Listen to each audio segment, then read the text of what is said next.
An unknown man picks up a dead rat and keeps it in a polythene bag. He takes it home with him, and once he reaches home, he fills a bowl with tea leaves, grabs a banana along with the dead rat, and walks towards a strange room.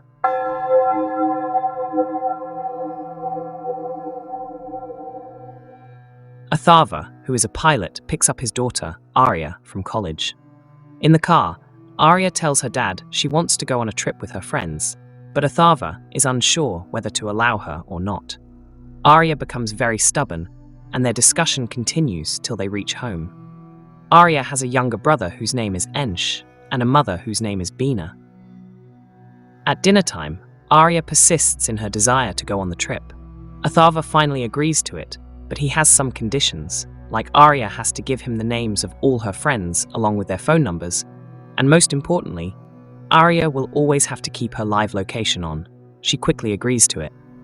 "Let's take a family trip to the farmhouse before your friend's trip," the dad suggested. And so, the next day, the entire family leaves for the farmhouse. On their way, they stop at a restaurant where they order parathas, but Arya refuses to eat the paratha as there is too much oil in it. Atharva goes to order tea for himself, but does not have change. However, a man sitting at the restaurant offers him the change. That same person then goes and sits at Atharva's family table, where he starts becoming friendly with the whole family. He introduces himself as Pratap. Pratap asks Arya to eat the parathas, but since she does not eat oily foods, she refuses. In this situation, Pratap takes out a small box and says, "There's sugar inside this. Either eat the paratha or eat this sugar." Everyone thought it was a joke, but Arya actually ends up eating the sugar given by Pratap. While eating the sugar, Arya starts feeling a little weird. Pratap then asks Arya to eat the parathas. This time, she ate the paratha completely without asking or saying a word, which was very odd. After finishing eating, the family is about to leave the restaurant, and just then Pratap gives a packet of biscuits to Arya, saying, "Eat this after reaching the farmhouse." She immediately agrees, which was very unusual, as Arya was someone who would never listen to anyone, but she was agreeing to everything that Pratap said. And so, after reaching the farmhouse, the first thing she did was take out the biscuits and eat them. Pratap is a total stranger. Then why is Arya listening to him so much? Well, the family starts enjoying the vacation, and just then, Bina, the mother, notices Pratap standing right outside their farmhouse. She informs Atharva of this, who then goes and meets Pratap. Pratap tells him that his farmhouse is also nearby, but his car has broken down, and he's been trying to call his daughter for a while, but it's not connecting. "So, can I use your landline to call my daughter?" Pratap asks, and Atharva agrees and brings him inside the house. Pratap tries a number from the landline, but the phone doesn't connect. Pratap then waits and keeps his eyes on Arya. He starts talking to her, and even now, Arya obeys everything he says. In fact, he was also talking to Ensh, as if he were the head of the family. I mean, being a stranger, he was fully commanding both the children. And of course, Bina was not happy with Pratap being in the house, as this was supposed to be their family time. But Atharva tells her, "We're just helping. I'll drop him off after he has something to eat." Arya starts talking to Pratap. She tells him about her boyfriend and a lot of other personal things. She goes on to talk about her upcoming trip to Ladakh with her friends. Pratap tells her, "You're not going to any Ladakh trip. In fact, you will come with me to my house, okay?" Just then, Ensh throws a ball that hits Arya. "Go and slap your brother," Pratap orders Arya. Arya immediately goes and gives Ansh a solid slap. He starts crying, and the parents get angry at Arya. "Uncle asked me to do this," Arya says. At this point, the parents start getting annoyed with Pratap.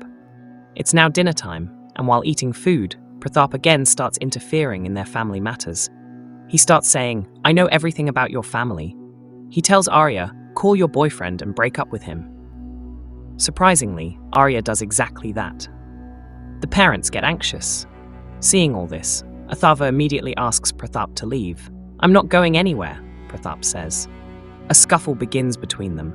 Arya goes crazy and starts pushing and yelling at her dad, saying, "Leave him alone. Uncle will not go anywhere." "Eat the tea leaves."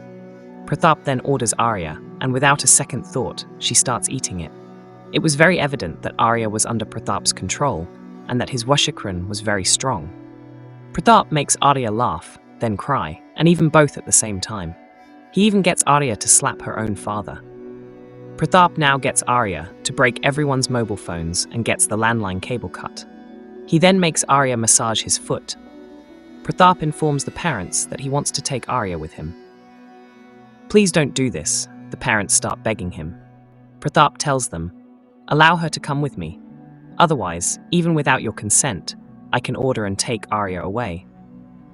Your permission is only important because if a proper send-off is not done, then somewhere in the future, if Arya's love for you ever awakens, then my Vashikaran will be broken. So now say that you are offering your daughter to me for my whole life, so I can take Arya from here without harming anyone." Atharva obviously refuses and says, "No matter what happens, we will not hand over our daughter to you." He questions Pratap, "Why are you doing this to us?" Pratap replies, "I'm not a human, I'm a demon. I like it when someone begs and yearns in front of me." He then kicks Arya in her stomach, and in reaction, Atharva starts beating him. Pratap tells Arya to attack her dad, but when it doesn't work, he orders her to attack Ansh. Arya then grabs Ansh and smashes his head against the staircase. Atharva and Bina immediately start bandaging Ansh. After aiding Ansh, the parents go back to the sitting room, where they find Pratap extremely angry as Atharva had just beaten him. Pratap asks Arya to go grab a knife and tells her, "If your parents try to kill me again, you will stab them with the knife." He makes Atharva rub his nose on the ground, to which Atharva cries and begs Pratap to leave his family alone, but Pratap shows no mercy at all. In fact, he puts on some music on the speaker and makes Arya dance to it. Arya starts dancing non-stop, and despite being tired, she is unable to stop. At one point, the battery of the speaker runs out, and that's when Arya finally stops dancing. Pratap does not even allow Arya to drink water. Bina is in a lot of pain seeing her daughter in this condition. At this point, Atharva loses his temper. He goes and grabs a cricket bat and is headed to beat Pratap, but Arya is standing right there guarding Pratap. In fact, Arya was standing in the same place for so long that she could not even go to the washroom, due to which she relieves herself there only. Pratap asks Bina to change Arya's clothes in front of him, which Bina refuses.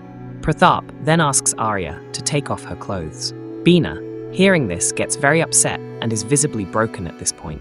Bina has no choice but to change Arya's pants right there.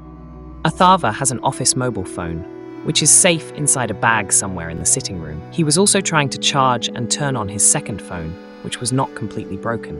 Pratap continues doing more disturbing acts. He gives Bina and Atharva 5 minutes to hide their son, Ansh, because after 5 minutes, Arya will find him and kill him. Bina and Atharva, in distress, lock Ansh up in a room.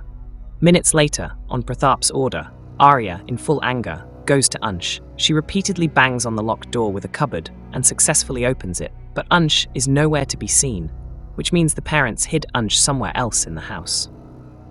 Arya continues searching for Ansh everywhere. During this, Atharva secretly takes out his office mobile phone from the bag. Arya realizes that Ansh might be on the terrace, so she heads up there. Atharva and Bina try to stop Arya, but she ends up hurting them.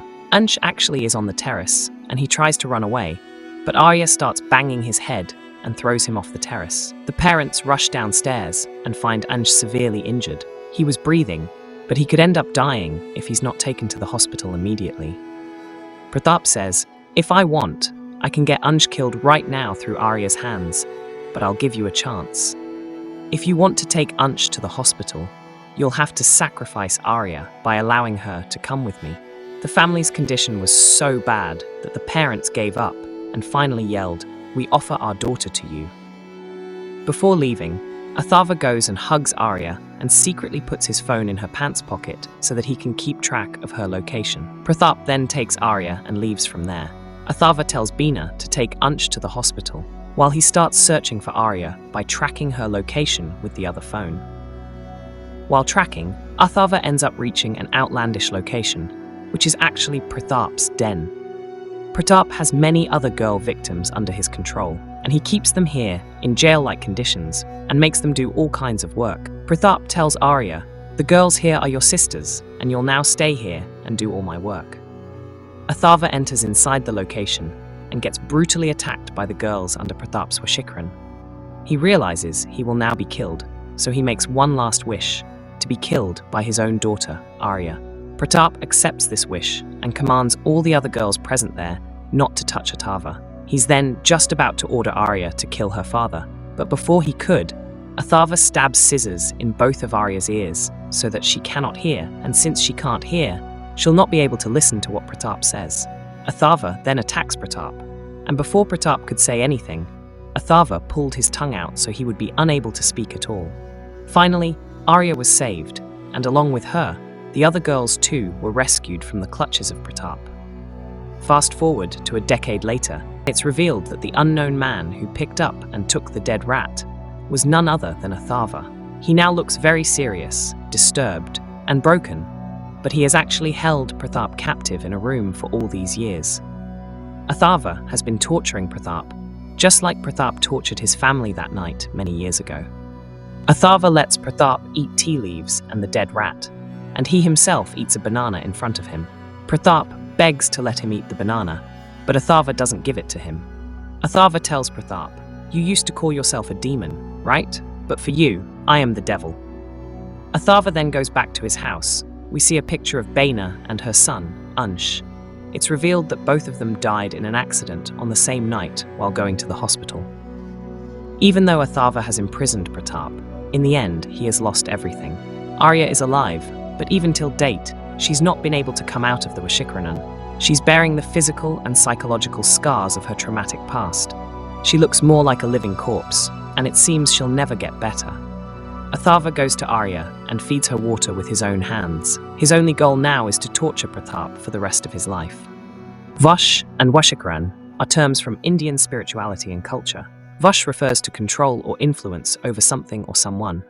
Washikaran is a practice or technique used to gain control or influence over someone's thoughts, actions, or feelings through mystical or spiritual means. In simpler terms, Washikaran is like a mystical way to try to control or influence someone or something according to your wishes. It's a concept often discussed in Indian traditions like astrology. Pratap was a man who could control anyone. The method of subduing was that he would offer sugar to his victims, after which the victim would be completely under his control. His subjugation could break with time, and that's why the victim's parents' permission to take the child away was necessary for the Washikaran to never break. As we've explored this intricate storyline and compelling characters, it's clear that this film leaves a lasting impact on its viewers. Now, as we reflect on its brilliance, it's important to note that the latest Bollywood movie, Shaitan, is a remake of Wash. While both films do share a similar foundation, Shaitan takes its own path, delivering a conclusion that diverges from its predecessor, offering a surprisingly happier ending. And that's it for today's video. What did you think of this movie and its storyline? Do share your thoughts. And hey, don't forget to hit that like and subscribe button. See you in my next video. Until then, stay curious, stay cautious.